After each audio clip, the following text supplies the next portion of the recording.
a friend of mine that I met a couple years ago, and the guy is, it's one of those things where I was talking to somebody at the bar last night about this. My Rolodex is just wild at this point, and it's one of those things where I never thought in a million years I would be in a situation to where I would be calling some of the people that I now get to call friends, that I would actually be calling them friends. And that, throwing back some cocktails, we've had some dinners and lunches together, we've had, conversations, there are meaningful relationships in my life, and it's just wild when I kind of look through it. And, certainly at the top of that list is Marshall Faulk, a guy that, I would have never guessed that we would have become friends, that as I learned a lot about him and his business, and he learned a lot about me and my business, that we see opportunity to kind of cross paths and create real impact and help people, in his case for financial services, help people get to the next level, educate and play a huge impact in his own community of athletes and, basically all entrepreneurs that are out there. That I would have never guessed that this would be this guy's passion, but indeed it is. And so it's been a real pleasure for me over the last couple of years to get to know him, to really hang out with him, to really understand kind of what makes him tick, to run into him a couple times down in Mexico. I mean, it is my distinct pleasure that Marshall has taken the time to drive down and through his own grace, come in here, spend some time with you guys for the next hour. This guy needs no introduction. Now, in case you don't know, this guy is a Hall of Famer, Super Bowl winner, massively successful entrepreneur, all-around amazing guy, and it is my pleasure to welcome him to the stage. Everybody on your feet, Mr. Marshall Faulk. Faulk, bouncy marker, Faulk, breaks free, touchdown! Oh, man. He zigged, he zagged, he zigged, he gave it all.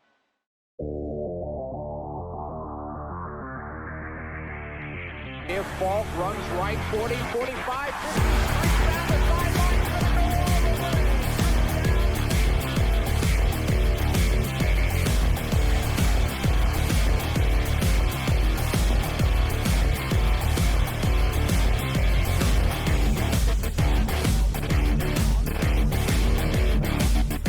Passes for the Rams, and here comes number 12.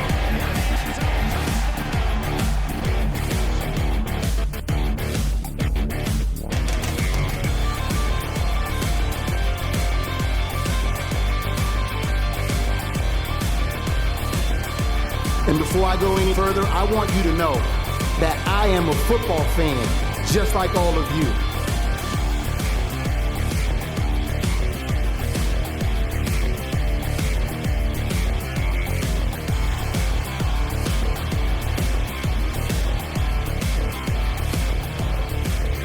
Third development. And with that,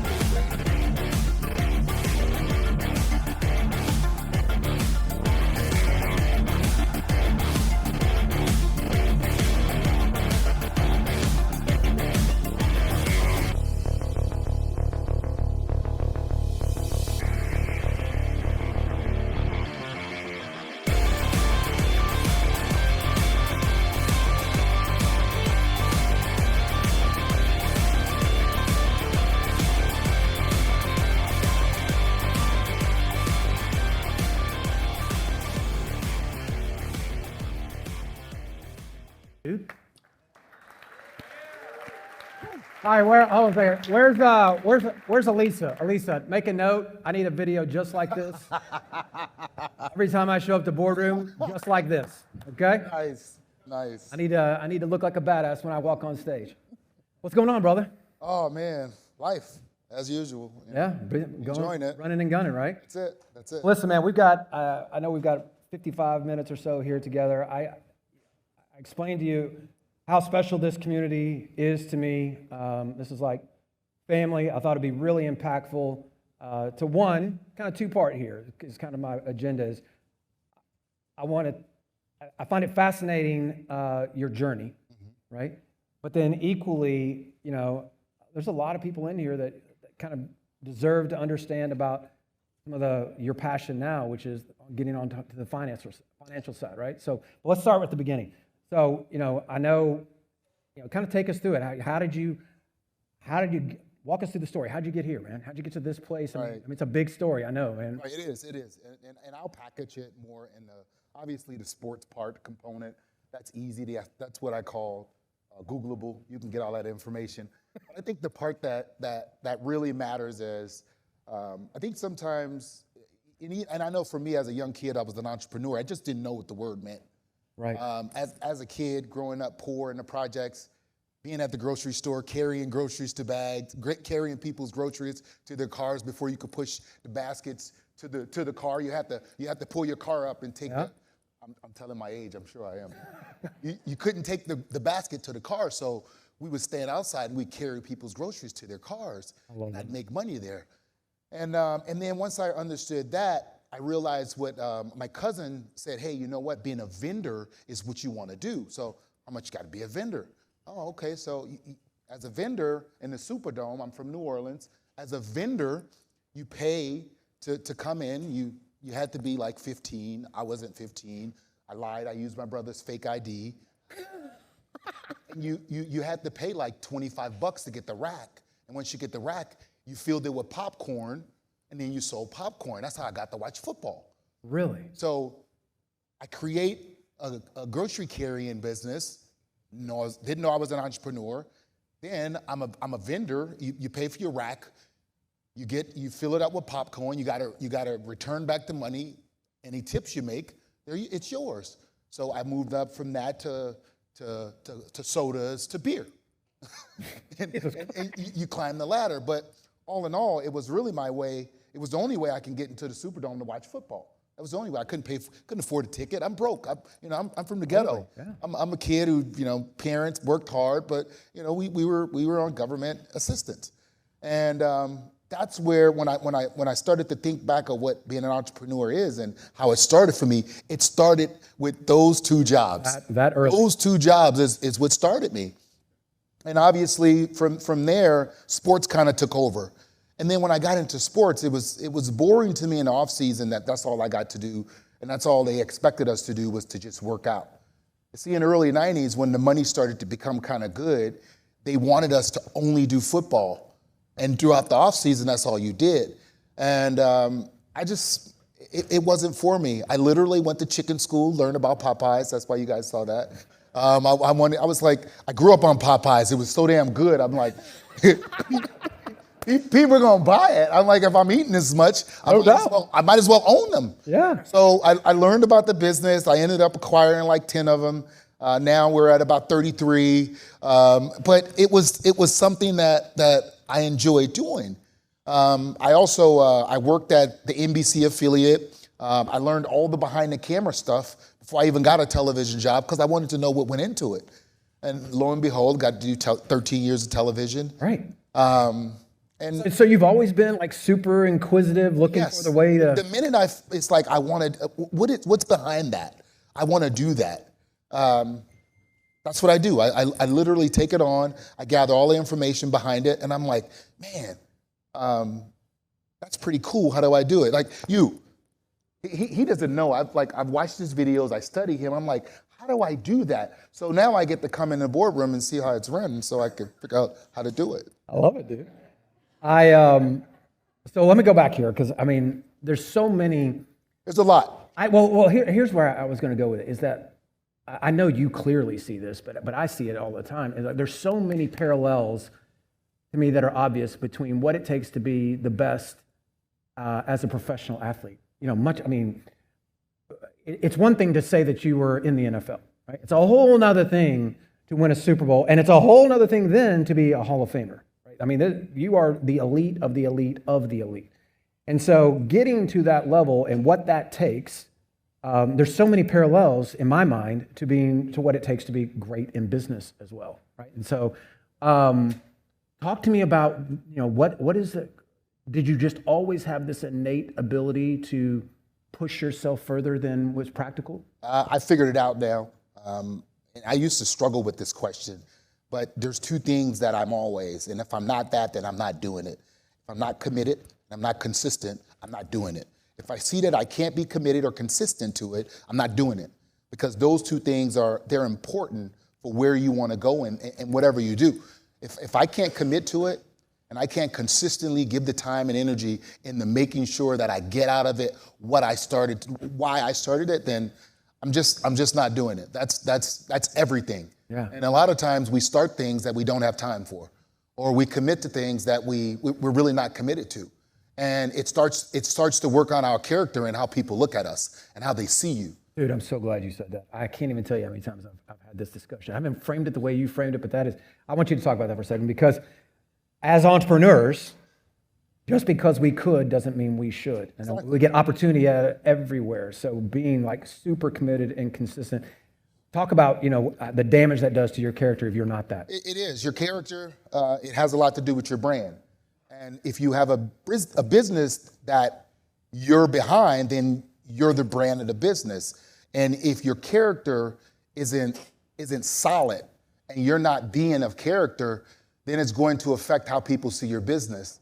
You directly, if you are the business and you are what's behind the business, you directly start to affect, and you directly start to become what people identify. And if you're not consistent and committed, then whatever you are is what they're going to say about your business. Mm-hmm. I don't care who else is working with you, for you. I don't care how great the people are that's propping you up. If they're propping you up, it's going to come out. It's going to show itself, and then therefore, that's going to be the reason why the business failed all the time. Lack of commitment and lack of consistency. Most businesses fail because of that. Yeah, I mean, the way I see it in entrepreneurship certainly is, the way I say it is, when you chase money, money runs. When you are in business, there's so many opportunities to chase little pockets of money that are nothing but distractions. And because you're not committed, and you don't have the ability to be consistent. Shiny object will get you every time. And so guess what happens? Money runs. And it doesn't work out the way you thought it was going to work. And the most important thing that you just said to me is that I've really never put words to out here is the reputational damage, the character damage, what it does to an internal organization is no joke. Because you look like you're all over the place. You're creating chaos, right? And think about the person who you affect. That person at this point in time might be a nobody. But in 3, 4, 5, 10 years, these relationships, they come back around somehow, some way. They come back around. That's good. And that person has a depiction of you, and you've stained their thoughts of you just because you weren't considered, you weren't consistent, and you weren't committed. And it can affect you down the line. It can affect everybody that you're in business with. So expanding on that, look, man, to get to the freaking NFL in and of itself, it's a very hard. Yeah. Yeah, fucking hard. But so what makes the difference between, those guys that have been in that locker room with you over the years? Why is everybody not a Hall of Famer? Is it really is it that much? Is it committed and they had to have been committed and consistent at some level just to get the fucking room. Right. Right? Yeah. So there's a whole nother level. Yeah. So inside every room there's another room. Like even in like when the Hall of Famers are together and we're sitting in this room, there's really a room that's smaller than that inside of that room that's called first ballot Hall of Famers, meaning the first time you were up. All right? And then there's a room inside of that room, first ballot Hall of Famers that won the MVP.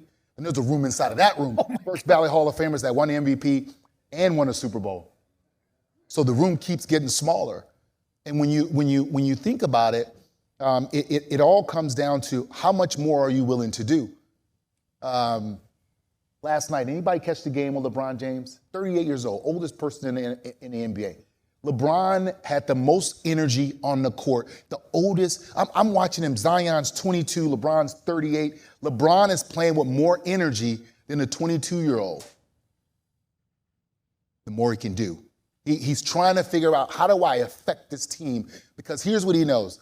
they're going to see the Pelicans again in the playoff. They're not going to forget this loss. That's right. Because it's for something. This is more than just a regular win. Every player in that game that's on the bench, even if you don't play, they all get $500,000 each. Yep. Just to win this tournament. Yep. in-season playoff game. So he's out there. And that's the difference. The more you can do. Because we all can do. We all can. In that, you get to the NFL, everybody can do. Everybody, we show up at 8, we leave at about 5. But I show up at 6, do my own work out again when everybody else show up at 8. We done at 5, watch a little bit more tape, stay till about 6, 7, take some tape home. The little things, just the little things that you do.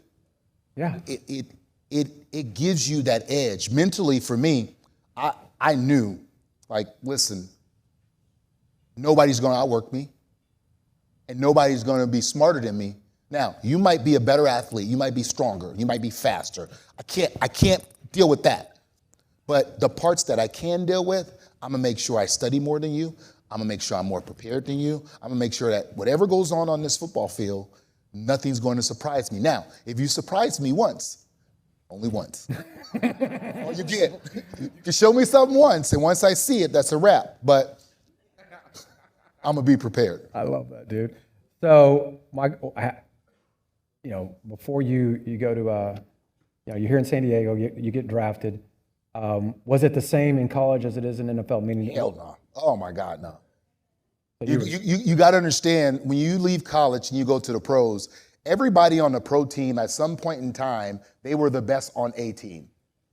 So you were either the best in college or you were the best in high school. You were the best at your position. Right. Like guys, unless about it like that. Unless you played quarterback at like USC, you don't get to the NFL not playing in college.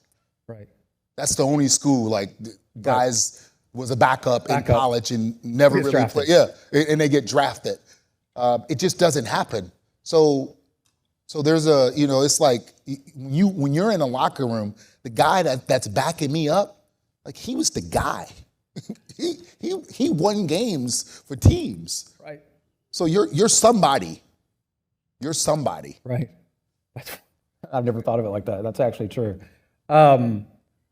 So talk to me when you get into the NFL and you still got this entrepreneurship kind of, at some level, it's still in you, even if you can't, really explore it because of the NFL. Were there any lessons you learned in the NFL that you kind of taken now and applied them down the line, whether the NFL or the NFL Network or the Popeyes franchises, the things when you look back inside of your playing career, like, hey, man, I learned some really valuable lessons that I've been able to apply moving forward? Everything's around decision making. Make a decision, make the best decision, and then whatever the decision is, if the shit don't work, make the decision work. That's it. Like it's all about, a lot of people get caught up in making decisions and they're wasting time. Just make the decision, and if the decision don't work, make it work. The experience around the decision that you make, if it don't work, it's valuable. You learn something from that. Right. But most people get so scared of making decisions that they end up wasting time. And therefore, you don't learn, nor do you gain, nor do you move forward. Yeah, make the decision, run the play. It's not always going to work, but whatever it is, make the next decision. That's it. Yeah. That's it. Make the decision, and then if the decision don't work, make it work. Like you got to work that. There's a right in it. You just got to find the right. Right. Yeah, not everything. Yeah, I love that. Not everything's failure, right? No, it's all nothing's failure. Right, just lessons. The only thing is failing is not doing. Quit. That's fail. That's where quit it. That's where failure is. Quit. I love that, brother. I love that. So talk to me. All right, so you retire. We get out of the NFL. Yep. And what's next? That's hard. So before we go to, just to tell you guys, just in case you run into any professional athletes that's like recently out of the game, it's hard. And I don't care how prepared you are. Nobody is prepared for you play a game, it's your last game, and then you don't play anymore. It's hard. Like it's. Did you know were you really kind of in that headspace that I know this is going to be my last game, or did you make the decision after? Okay, got it. Yes, like that. My last season, it was the hardest season I've ever had. It was the most difficult because I knew I was ready to retire. And as I was advised, if you think you're ready to retire, play one more year. And that one more year will be so miserable. And you'll be sure. Oh my God, it was so miserable. I remember the last game I played.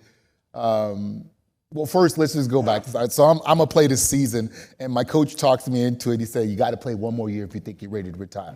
I'm like, "All right, coach, cool. I'm gonna do it." So I'm working out in the off season, and I'm just not really into it. Like I'm not. It's not fun. The stuff that's normally fun practice, it wasn't fun. So I'm like, damn, something's going on here. And I'm doing all the things. I'm working on all the stuff. And it's just not, I'm not feeling it. So Coach then says, hey, here's what we're going to do. We're going to start the young guy. I was like, thank God. You know what I'm saying? I'm like, I can't get in the huddle with these 10 other guys. Oh my God. Feeling like this and not really be in it. So for the first time in my career, 12 years, I start my 13th season, I'm coming off the bench. So I'm coming off the bench. The first 2 games, we played 3 plays. I don't even get dirty.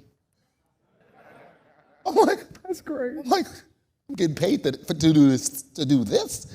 The next game, I touched the ball another 4 times, and I don't get tackled. 2 games, I don't get tackled, I only get touched. As the season goes on, I play a couple more plays. We get to the last game of the year, and the young guy decides he has a hamstring, he's not playing.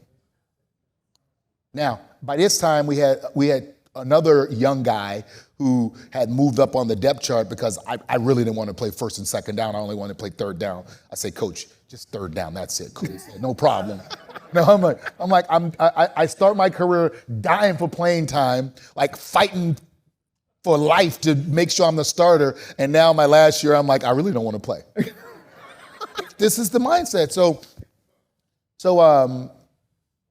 the guy decides that he's not going to play the starter. His hamstring is hurt. And I'm looking at this young kid. He's a rookie, too. I'm like, there's no way I can let him go out there and start. If he starts this game, he won't be in the NFL. So I go to head coach. I said, if you need me to, I'll start this game. And he was like, he looked at me, and he got it because we had the conversation. He made sure it was my last game. We played the Cowboys. We actually beat the Cowboys. I'm playing with a backup quarterback. Rubbing it in. Gave me the ball 30 times. No way. 30 times. I'm sitting in my locker after the game. I'm crying. I'm like, I'm hurting because I didn't touch the ball. I'm hurting because I know this is my last game. Like, I know it's over. I know it's over. Yeah. Like, I'm like, this is it. Because you don't know how it's going to end. You have no idea. It could be injury. But I got to decide that it was it. And it was like, it really didn't hit me until, I had already taken a job to work on television, and training camp came around and everybody went to camp. And then the season starts in preseason, and we're at the Hall of Fame game, and I'm working this game. I'm like, this feels funny. It was the first time. I started playing football when I was 5. Right. I'm 34 now. Right. This is the first time football season kick off and I'm not playing. And now mentally, I'm in a jacked up space. Like I don't know this outside world. Right. I don't know people outside of this little bubble that's called the NFL. And you got to find yourself. Yeah. You really got to find yourself. You got to dig. Because it's wrapped up in everything, man. It's part of your self-identity. Your identity is, right. Man, listen, I got 60,000 people. I can make them cheer or I can make them boo. Like that. I'm going to make some people happy or I'm going to piss some people the hell off. Yeah. That's my normal week. And I'm preparing for that Sunday, that Monday, or that Saturday, or that Thursday. I'm preparing for that all week. And that's my life. And you live off of that. And then all of a sudden, lights go off, curtain close, and you don't get it anymore. Yeah, that's pretty abrupt, man. It's like, boom. Yeah. Like literally, next day, new life. Right. It's not like golf. They don't have the senior PGA Tour. They don't have the senior league football. You can't just go play a little pickup game at the rec of basketball. You can't do that in football. Right. There's nothing for it. You can't go from tennis to pickleball. It's like, it's just not happening. So how did you make that transition? I know you went, I know you went into broadcasting, but I also know you had these, other things that you ultimately got interested in and did, but, I know it was hard, but how did you safely navigate that? Getting into the people that was helping me build what I was building in the different businesses, being patient with me. There's nothing like when you play sports and you're building these things, but you're relying on other people to do it. You have COOs and CFOs and CEOs that's running different things, and you sit down and you're in these meetings now, and you're coming up with ideas, and they're like, "We tried that." You're like, "Oh, so they're discounting you. like, yeah, You're just a pretty face. You're Right, just a talent." right." Oh, wow. So I'm like, damn. And so I started to have meetings with them on the things that I needed to be taught about what I had, and not just sitting back. I needed to learn the things.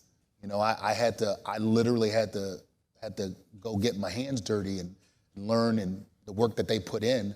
A lot of people do stuff behind the scenes and they build stuff, and you get the accolades for it. And But I would guess that hands-off approach. I mean, we've all heard the cliche, and it's a cliche because it's just true, of whether it's professional athletes that make all this money and then they get out, and within a few years, a lot of it has been pissed away. yep, And based on what you're saying, I would assume that because these guys or girls naturally don't take the interest that you've took into it, that's how money disappears. exactly. So understanding that and having the awareness and listening to people talk, I realized that in having those conversations did nothing for me because I wasn't financially literate. I did not understand financial verticals in the different industries that I was working in, so I had to go back and do some schooling. And nobody gives that to you, nobody. That's wild. I literally, and that's how I got to where I am now in the financial service industry. The lady who I sat down with who said, "I'm going to show you exactly what you have, where you have it, how it's growing, and what's going on. And the only thing I ask of you is, if you have other people I can help, introduce them to me." That was literally how it started. And so we sat down and we went through my portfolio, my numbers, the same thing you were talking about. Yeah. All of my stuff, here's what it is. And through that, she looked at me and said, "You never have to work another day in your life. You're financially independent." I was like, damn, that's pretty good. I like the way that sounds. That's a good thing to hear. Yeah. When somebody says that to you, I'm like, that's pretty damn good. Like, all right, cool. All right, now, how do I build it? What do I do? And we got into all the things that we can do, and then I realized how many guys that played in the league or played a sport, or you make money because of your talent, not because of your actual work in the industry, but because of your talent. Yeah. That lacked that financial intelligence in order to understand. You don't have to know what the money, but just understand what your money is doing. Most people don't. Most wealthy people have no idea how their money is working for them. Right. No idea. Right. And just like everything else, like I wanted to know it. I wanted to know all the things. Right. I went all the way back to the Superdome. all What's the the way? way. What's the way? How do I make this work for me? Yep. I want to know all the questions. And in doing that, I realized that there's a lot of people out there like me. There's a lot of people out there that was like me, who was financially illiterate or didn't have the quite the competence of where their earnings are to where they should be. You sit in a room, people tell you about the bottom line, you read the bottom line, and you don't read what's in between the lines. Happens to a lot of people. Oh, dude, I would argue it happens to most. Yeah. And you're comfortable with it because you don't want to be responsible until it's all gone. Yeah. Ignorance is bliss. Yeah, you don't want to know. But that wasn't comfortable for me. I didn't like the space. It was uneasy. I had taken too many licks, got hit hard too many times to allow somebody to just piss away my money. Yeah. So I wanted to know. And in doing that, it's part of kind of what I do now. I sit down with people. I just want you to be in the know. How much you gonna charge me? Nothing. And it's like, they become disinterested. If you ever want somebody to disrespect what you do, give it to them for free. Yeah. They'll disrespect your shit all the time. Exactly. Give it to them for free. Tell them, hey, I'll do this for, but offer them like, oh, it's 10,000, I want in. 20,000, I want in. They hear for free and they think it's like. No doubt. Exactly. You're exactly right. But it's just the way I operate. You know, I refuse. I think these are things that people should have and they should understand. Well, it fits directly into your journey. That's Dude. what I'm trying to do. I mean, it's, when you think about how many, again, I'm just going to go back to it. It's a cliche for a reason, but how needed this is, it's needed everywhere, but for sure it's needed in professional sports. Yeah. I mean, where it's the same reason why this entire room exists, is because even the best and brightest minds in the industry, whatever industry, they still need to sharpen their skills. They still need to understand how to become better from a financial perspective or whatever it is. And so you taking this and running down this path like you have with it, dude, I mean, I love it because, like you said, it's part of your journey. Like, you see the obvious need. It is. And listen, there's a lot of people. Mike Tyson somehow pissed away $400 million before he started smoking weed on a ranch.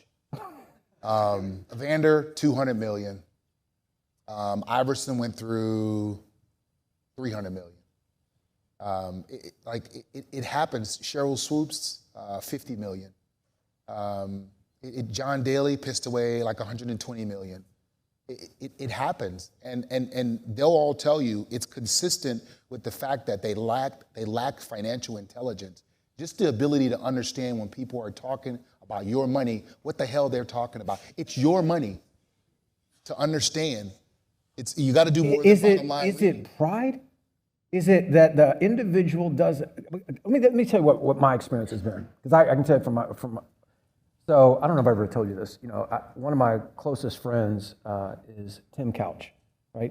1999 #1 draft. I know, good dude. Yeah. Bad player, good dude. Bad player, good dude.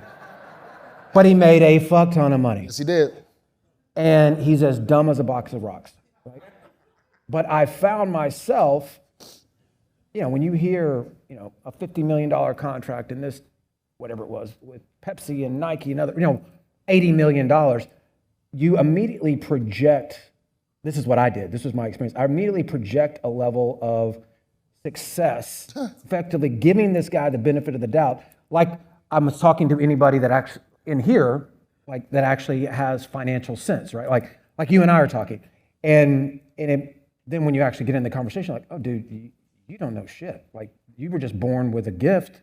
And I mean, it was shocking. It was really wild for me because in my mind, up until that point in my life, everybody that had made money, they had made money because building businesses. And all of a sudden now my immediate default was, well, this guy's made money, he must know things about business. He didn't know shit, right? And I mean, luckily his brother was in the financial services and kind of protected his ass.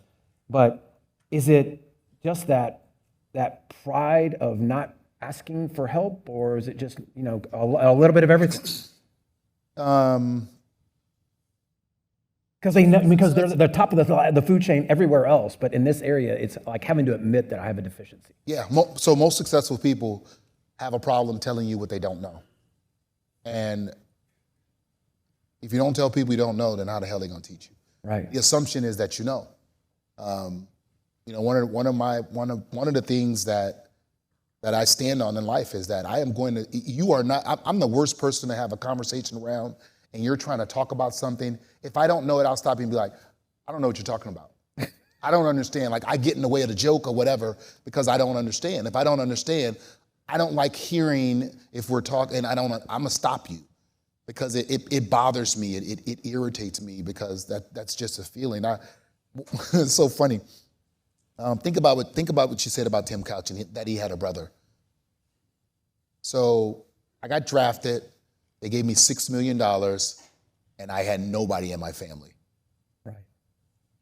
Who do I trust?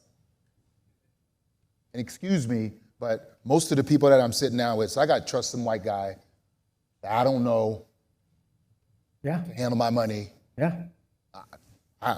what You're exactly right. I mean,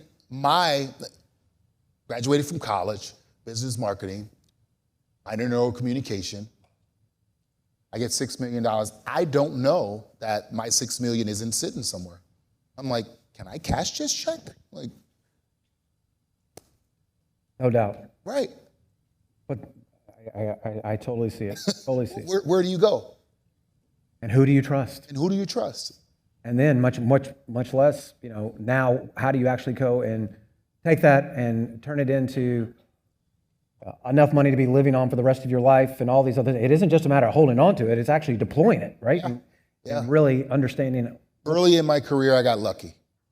What do you mean? Tell me. I had some trustworthy people that I didn't trust working for me. You had trustworthy people? Okay. I just didn't trust them. They proved over years. I get it. I know what you're saying now. Yeah. But in the end, I didn't trust them. In the end, you learned Yeah. to trust them. Okay. And Yeah. they helped you. I got Emmett Smith gave me like some of the best advice. That listen, whoever you're gonna pick, but pay extra money and hire 2 people and have them watch each other. Ooh, that's good advice. So I ended up splitting up the money, giving it to 2 different people. So when I got this statement, I took it to this person, and they're always gonna listen. People in the financial service industry, the people who manage money, they are dirty with each other. You want to talk about, they're dirty. They will tell on the other person, oh my God, this is crap. This is like, they are the worst. Savages. They are the worst, man. You want to talk about some crabs in the barrel. They will pull each other down just to they want them assets under management. Yeah, no doubt. They do not care. It's about managing them assets and that's it. They don't care about anything else. You bring them anything else, they're going to be like, no. And having Not their them watch shit. It's each always other, the worst shit, right? Having them watch each other, best thing I did. Cost me a little more, but That's actually really solid advice. Yeah. Really solid advice. So what's the advice you are giving to, new players that are coming out, or the people, or, if you were sitting down talking to yourself, was that the same advice you would give as well? if you're gonna work hard for the money, you might as well work hard to learn about the money. Like that's it. Basic education. Understand when people are saying, "Hey, so we got you invested in this." Understand what does that mean? What's at risk? What's the return? What's my What's the exposure? rate of return? What's my exposure? Like all of that, you need to know. And I always, my thing is this here. Okay, if this shit goes to hell in a handbasket, like what am I losing? Yeah. And now I need to decide, can I lose that? Yeah. Am I okay with it? Can I stomach that? Am I gonna want to kill you? Like I need to Exactly. like, What's my tolerance? Like, do I need to put some pads on you and show you how I worked for that? Like Do I it need didn't come. It didn't to come. beat your ass or not? Exactly. So those are the things. It's just basic things, man. All of this stuff is just like everything else. If you want to, all the things that you tell people to go out and do, to an extent, you have to get some education around it. No doubt. To be able to have the conversation. It's hard to have these conversations with people that just say, "Oh no, just do it for me, just do it." No, I'm not just doing it for you. Right. I want you to be educated. And not just for you. I want you to be educated so we can have a conversation, so you understand the inner workings of how your money is working for you or not. And then you're a good referral partner if I educate you. I love that because to your point, I mean, it would be easy just to, take the money, provide the service, but because of your story, because of what your upbringing, your journey, it's just as important, if not, that they understand what the hell is going on. It's just part of the conversation. Like you have a conversation with somebody and they walk away and they say, "Oh yeah, I'm doing some work with Marshall. What are you doing?" "I don't know." Yeah. "What's he teaching?" "I don't know." "Well, yeah, so I gave him this money and Marshall, well, what is he doing for you?" I want you to know. I need you to know. Well, in order for us to work together, you got to know. So let's talk about that. Tell everybody here what it is that you in the organization do now. Like, what are the services you provide? How? Talk to me about it. Yeah, so we do literally work. We work in a very, very safe environment when it comes to having conversations and teaching people about investing in the different spaces. I like to call it portfolio completion. You're going to have your asset managers, you're going to have your CPAs, and you're going to have all those people, but they're never going to tell you about what's called all the index funds. They may mention them, they may tell you, hey, oh yeah, I can make you more than that, but they're never going to talk about downside protection and making sure that whatever legacy that you build, that legacy stays intact. Those are the things that I know that most people that make money, they're not having those conversations. And if you are having those high-level conversations, somebody really cares about you. Because these are the things that you don't constantly make money off them. You don't get rich by doing this, but what you do is you set up the very fabric of why you are working. You're working to build a legacy. You're working because somebody, that could be you, but somebody in your family, somebody that you care about, you want to make sure that they don't have to work as hard as you did to get the resources and the things that you have. So how do you protect that? What do you do? You know, how do you do some unconventional stuff? And when I say index funds, how do you participate in things that are protected? People don't want to have those conversations because in today's economy, it's all about exposure. You know, I have this much exposed. Like, I don't want anything exposed. I don't want no exposure. If I could get away with having no exposure, it's hard, but you're going to have exposure in your portfolio. But can I offset the exposure with some guarantees? Yeah, I mean, there are investment vehicles that are absolutely designed to do That's it. And we want to. And most of the time, the person managing your money and handling all that, they don't want to talk about those products because that's not their gig. People that manage money, they want to manage assets. They want your assets under management. That's why they make money. And I don't have anything against them. I want my clients to have the conversation. And if you're okay with it, then fine. But nowhere else in the world, if you give somebody a job and you don't make money at that job, do they get paid if you're not getting paid? But managing money is one of those things that they get paid to manage the amount of money you have. And if they lose your money, they still get paid, not you. It's just, it's wacky. It doesn't make sense, but it's okay. Also, in the asset managing world, and if you manage assets in here, nothing against you. You get paid for the meeting. You get paid to create a plan, and you get paid when the plan is executed. If you could show me another business that you can get paid 3 times off one client, I want in. Yeah, yeah. That's just how it is, and that's the status quo with the business, and we're just changing that. Like, we want to have conversations with you, and we want you to understand, like, have the guy managing your money. Just know that if he's telling you it's this percentage to manage your money, you can negotiate that. All of that's negotiable. Right. You can have a conversation with him about that, and somebody in his office will take you for less. Right. That's how they operate. Right. They're cutthroat. What is who's your ideal client, customer? Like, who do you guys like? Who do you like to work with? Like, who's going to get the most value of working with you and your organization? Like I said, someone that's obviously you understand what building a legacy is. Whether you're married, doesn't really matter, but own a home, own multiple homes. You have assets. You have assets to where if you leave it to someone, if you're going to pay a lot of taxes and you're allowing it to go to the government, we show you how to make sure you don't fund Uncle Sam's Pockets instead of yours. legacy compared to your families. That we want to show you those little nuances and the tax codes that are provided to allow wealthy people to make money. Showing people that if you work for a company and you're getting, they're paying you executive bonuses, show you how to use index funds to where you don't have to pay as much taxes, where they can now offer you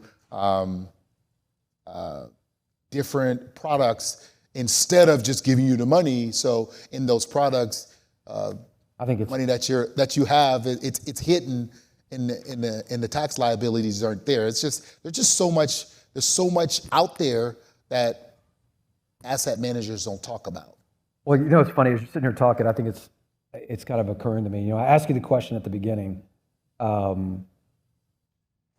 how do you get into that smallest of rooms, right? How do you get to the next level? And you talked about commitment and consistency. And then as you're sitting here talking, and I'm hearing you talk about this business, I'm like, oh, this motherfucker knows this. Like, he's gone way down the rabbit hole here. Oh yeah.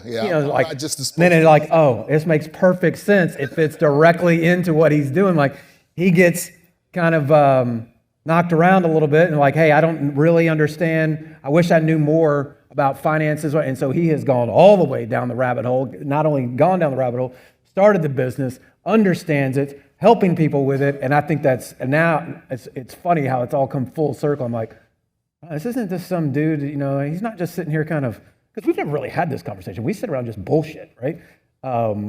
Like, you're not just a pretty face sitting out there out front, man. And everybody get to hang his banner out there. It's Marshall Faulk, right? It's like, oh shit, no, this dude actually knows this shit. You got to study people, man, and you got to study the industry. And I mean, there's just different things out there. It's so funny. I was, I'm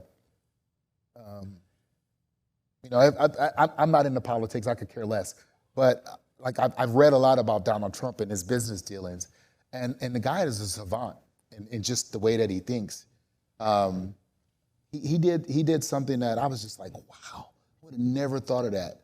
And when you start to understand, and you have people that understand tax codes and all of this thing, Donald Trump had a golf course, and he buried his ex-wife at his golf course. Yeah. And that literally took all the taxes from the golf course away. Like it's now now they can't charge him taxes. I know. On the golf course. On the property He taxes. buried his wife. Unbelievable. Like who thinks of stuff like that? Some sick motherfucker, that is for sure. I got a great place. I'm going to go bury my ex-wife someplace just to save money on taxes. Yeah, like, I'm only going to get one shot at this. I hate I'm hole doing 15 too. He's like, yeah, hole 15, yeah. But it's just unbelievable. But you know what's crazy? Those are the things those are the resources you got to have. You got to have those types of conversations. Yeah. In order to take advantage of those types of things. I mean, look, the reality of it is there is all kinds of creative shit, whether it's in the tax code, whether it's an investment strategy, whether it's in insurance products, whether it's in real estate, there's the wealthy and the rich, and we've had this conversation here before. The tax code is written by the wealthy, and it is designed for the wealthy to hold on to their wealth, but it applies to all of us. Yeah. And if you understand and you're having those right conversations like what you're talking about with guys like yourself, and it's like, here's the way the wealthy do things. Whether it's on taxes, whether it's on asset protection, whether it's on risk mitigation, whether it's on insurance products, there's so many things out there, but if you don't give yourself the opportunity to have the conversation, then you get to walk around and be ignorant. You get to Good isn't good when great is expected. And there's so much opportunity sitting out there. I mean, if you just think about it, the single biggest wealth extraction event you will ever have in your life is fucking taxes. And a lot of people in here understand this, better than most. Certainly from a real estate perspective, they've figured this out. But the single greatest strategy for tax mitigation and reduction is having the right people. Yes. Right? Because I'm not a tax expert, but you know what? I've got some that work for me, right? And we're doing stuff together, on asset protection and that kind of stuff. Like, I definitely am smart enough to surround myself with the right people. And that's it. The wealthy people, they don't pay a lot of taxes. They find a way to circumvent tax codes. They understand the things that are written for them, and they don't believe in renting anything. Right. Like they just don't want to rent. Yep. In the insurance space, I laugh. It's laughable to me. People rent insurance, like that conceptually, or when you rent a home, like that makes no sense to me. Mm-hmm. Like why are you paying someone else's bills? Mm-hmm. It's like it's nonsense, mm-hmm. And it's like basic. It's the basic starter where people make mistakes in business. No, I totally get it, man. I'm going to switch gears on you for a second, and then I'm going to give everybody the opportunity here to connect with you.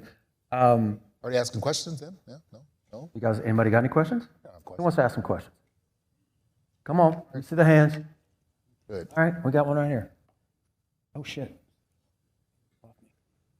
Where are the mics, guys? Oh, right here. Throw that around it. Who's got a question? Good. Coming and talking to us, Marshall, man. All good. So are you I'm just hearing some of the words with a very loose knowledge of different, I guess, insurance products, but do you guys and your firm, are you guys specializing in like annuity style products, or maybe you can speak on that? So I don't want to say we specialize in anything because I'm not an expert at anything, not even football. Like I'm watching, I'm still learning about football. But what we do is we sit down and we have conversations with people about the things that they want to know about. Or, hey, what's going on in today's economy? What's good? What's bad? We have those conversations. Don't own any product. Don't really sell anything. I sit down and I educate people about, hey, these are the things. And if they then say, hey, I got a guy that'll help me with that, cool. Or, hey, can you help with, I have some people that you could work with. They'll sit you down. And I'm the Cliff Note reader. Like, I'm like, here's what it says. Here's what this is. That's what I'm doing. Making sure you understand and you're getting a proper education, because people in the financial service industry, just like in the law industry, they talk in that bullshit language to confuse you. Right. Instead of just giving you the goods, they want to sound smarter than you. But they don't. It doesn't have to be that way. Yeah, no, I love that. Who else got a question here? All right, go ahead. What's up, Marshall? My name is Omir, big Colts fan. Thanks for being here. Right on. In 1999, when you got traded out of Indianapolis, did it like completely shock you? Because you were having great seasons back to back. They drafted Peyton. I know this is not like a business-related question. Oh, it doesn't have to be business. I like this. Colts, Let's get down to some shit right here. And you, you were balling, and then they traded you. Were you like, were you shocked, or how did they feel? I mean, obviously it worked out later on, right? Well, nothing happens by accident. I asked to be traded. So that's a no. It was not a Yeah, shock. so I want you to think about this, okay? I literally asked to be traded. My last year there, we were like 3-13. We were awful.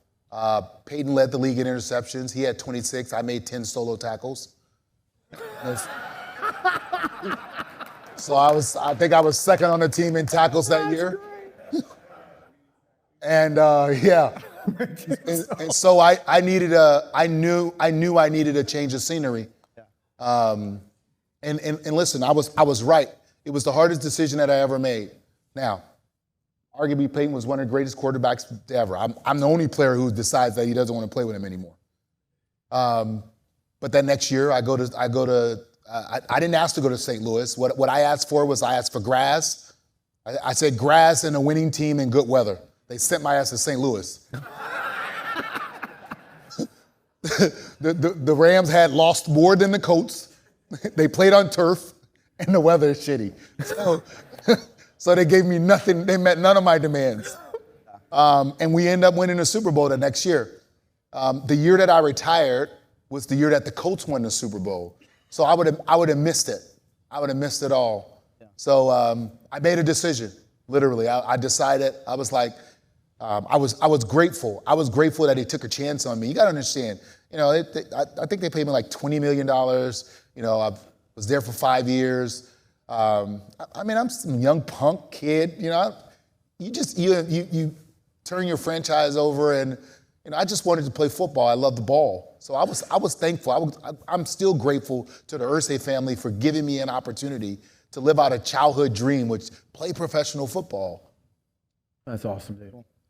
How was it when you over there, Kurt Warner? You know, we've all seen the movie. We've all know the story. I mean, Look, man, it wasn't good. Listen, it wasn't good. So just think. I asked to be traded from Peyton. I go to the Rams, where you know, like they were called the Lambs at the time. Right. You know, it was just like, and we also traded and got Trent Green. So Trent Green was the starting quarterback. We had a pretty good offense. We're going through preseason good, and then like the third game of the preseason, Trent Green goes down with a knee injury, out for the year. And now this dude who's bagging groceries, who played in the Arena League, work at the damn Hy-Vee, who Mike Martz just like motherfucked every time he like, I literally called him can't get right. Like he couldn't do nothing right. Really? And I'm sitting in my locker, I'm like, this dude's our quarterback now. I asked to be traded with Peyton Manning. Are you kidding me? And man, you want to talk about preparation, meeting opportunity. That dude came in and he was so ready for his moment. So ready for the moment. Kurt Warner was so ready for the moment. When they say you never know, you never know. Trent went down after the game, first day of practice, getting ready because normally we don't play the fourth game, but coach is like, look, I need you guys to play in the fourth game of preseason. We're gonna do a dress rehearsal. We got to see if this guy can play. Right. So in practice, we're in practice, and he shows up at practice. They call the ones. He forgot to come in because he hadn't been a starter. Yeah. He had been a starter. So they had, hey, Kurt, okay. So he come in. Completed just about every pass. And I'm like, that's bad. That's a bad sign. I'm like, that's a bad sign. So we get ready to play the Detroit Lions in preseason on a Thursday. We only had 2 days of practice. That happened on a Saturday. We had Sunday off. And then we practiced Monday, Tuesday. We travel Wednesday. We play Thursday. So we're playing on the Thursday against Detroit. And he went like 25 for 27. Completed 25 balls. No way. I'm talking dimes. I'm like, this dude, like we might be okay. And that was it. It was just like, it was as if that's how it was rehearsed and it was supposed to be.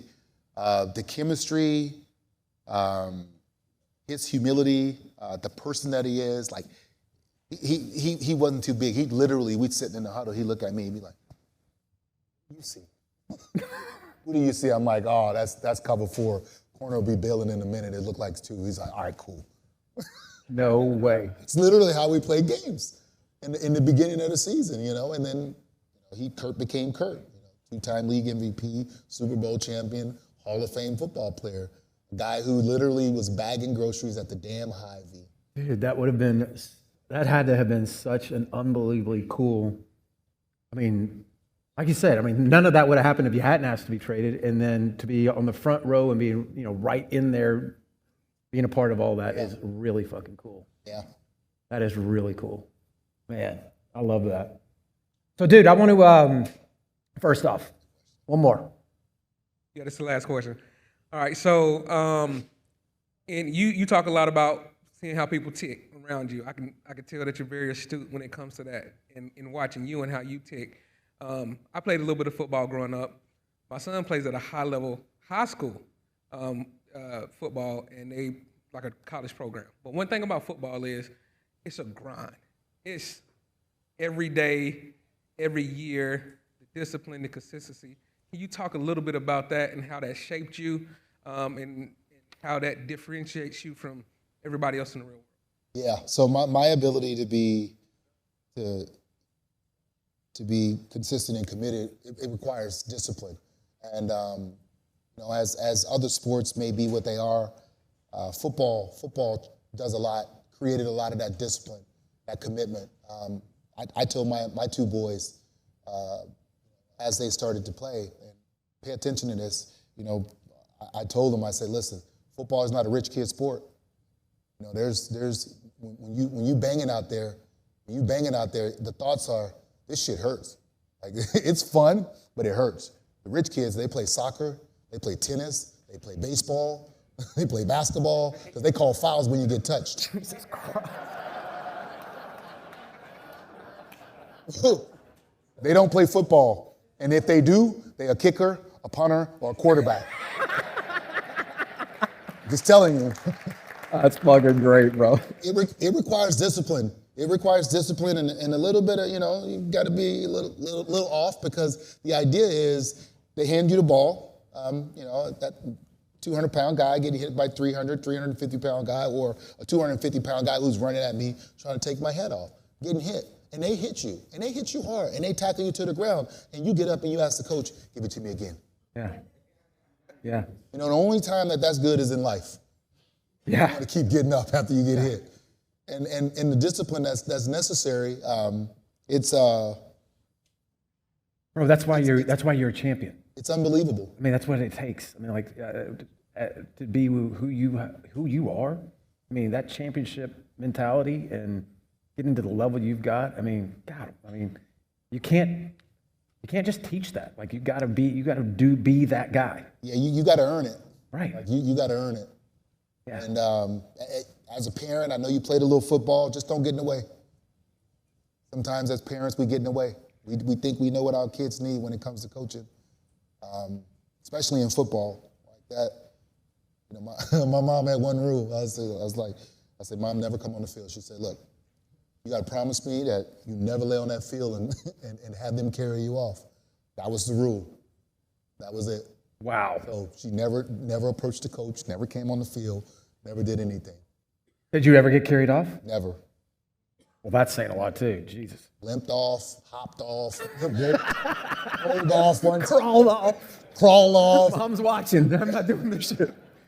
That's great, dude. So look, we've run out of time here, but I know I told you this, how much I appreciate you coming out here, how much I appreciate Tyree helping us put this all together.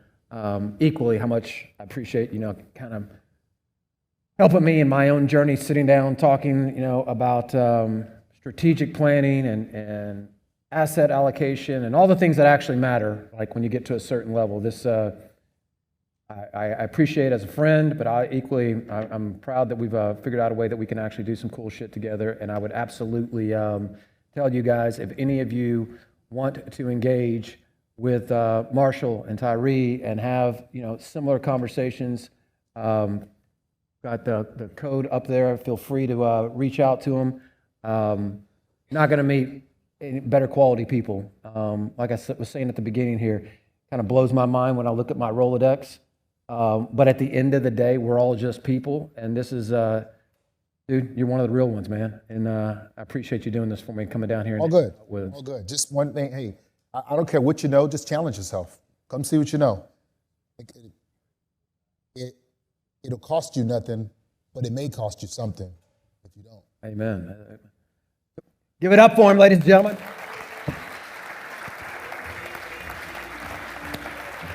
Appreciate it, bro.